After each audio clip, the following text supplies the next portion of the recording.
அனைவருக்கும் வணக்கம். ரொம்ப சுவையான கோழி கல்லீரல் தொக்கு செய்வது எப்படி பார்க்கலாம் வாங்க. கடாயில் தேவையான அளவுக்கு எண்ணெய் ஊற்றிக்கிட்டு எண்ணெய் சூடான பிறகு கொஞ்சமாக சோம்பு, ஒரு பிரிஞ்சி இலை, ஒரு பட்டை, 2 கல்பாசி எடுத்து சேர்த்துக்கிட்டேன். இப்போது வெங்காயம் சேர்த்துக்கிறேன். வெங்காயம் வந்து நான் 3 எடுத்துக்கிட்டேன். ஒரு 5 நிமிஷம் நல்லா வதக்கி விட்டணும். வெங்காயம் நல்லா வதங்கி வந்த பிறகு தக்காளியை சேர்த்துக்கிறேன். தக்காளியை நான் 3 எடுத்துக்கிட்டேன். தேவையான அளவுக்கு கருவேப்பிலையை சேர்த்துட்டு 1 நிமிஷம் நல்லா வதக்கி விட்டுறேன். நல்லா வதங்கி வந்த பிறகு 2 ஸ்பூன் அளவுக்கு இஞ்சி பூண்டு விழுது சேர்த்துக்கிட்டேன். இந்த இஞ்சி பூண்டோடைய பச்சை வாசனை போகிற வரைக்கும் ஒரு 5 நிமிஷம் நல்லா வதக்கி விட்டுடணும்.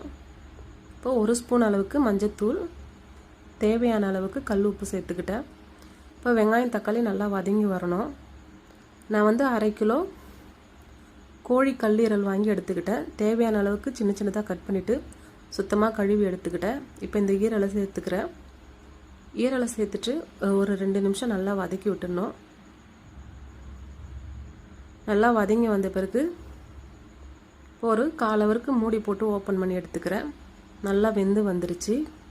இப்போ காரத்துக்கு ஏற்ற மாதிரி 1/2 ஸ்பூன் அளவுக்கு மிளகாய்த்தூள் சேர்த்துக்கிட்டேன். தேவையான அளவுக்கு சிக்கன் மசாலா, கொஞ்சமாக மிளகுத்தூள் சேர்த்துக்கிட்டேன். இப்போ தண்ணி ஊற்றாமல் ஒரு 10 நிமிஷம் நல்லா வதக்கி விட்டுடணும். அடிப்பிடிக்காத அளவுக்கு தண்ணி ஊற்றக்கூடாது. ஒரு 1/4 ஹவருக்கு மூடி போட்டு ஓப்பன் பண்ணி எடுத்துடுறேன்.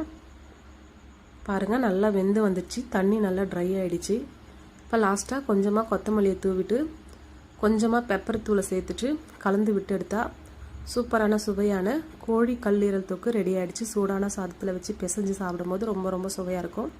பிடிச்சிருந்தா சப்ஸ்கிரைப் பண்ணுங்கள், லைக் பண்ணுங்கள். தேங்க்யூ. Follow me.